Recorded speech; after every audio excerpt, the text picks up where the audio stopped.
कोलकाताको म यो लोकल ठाउँमा चाहिँ खाना कसरी बन्छ के बनाउँदै हुनुहुन्छ हेर्दैछु है।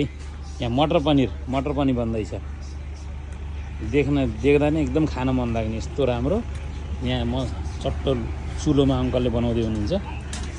मजाले आगोमा बनाएको छ हैन। राम्रो एकदम मजाले बनाउनु भएको छ यहाँ चाहिँ अङ्कलले। यहाँ अन्डा गरिराख्नु भएको छ। अन्डा करी छ भने यतापट्टि चाहिँ राइस इसमें राइस चामल, अब यहाँ चावल भन्छ, हामी राइस भात भन्छौँ। चोखा, मछली करी, अन्डा करी बन्दैछ भने यहाँ अन्डा करी फ्राई गर्दैछ। अन्डा करी चाहिँ अन्डा होइन माछा फ्राई है, माछा होइन माछा बन्दैछ भने यहाँ चाहिँ तेल तयारी हुनुहुन्छ। यहाँबाट आगो दिएको सब आगोमा। अथेन्टिक लोकल पसल एकदम राम्रो। मटर पनिर बनाइरहेको भाइले दुध राखिरहेको छ हेर्नु।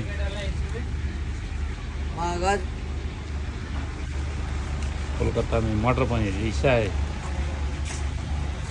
आगोमा होइन, एकदम रियल अथेन्टिक टाइपको कोलकाताको पोर्टनिरको पसलमा मटर पनिर बनाएको देखेँ मैले। यहाँबाट फ्यान लगाएको छ आगोमा, यस्तो चुलोमा।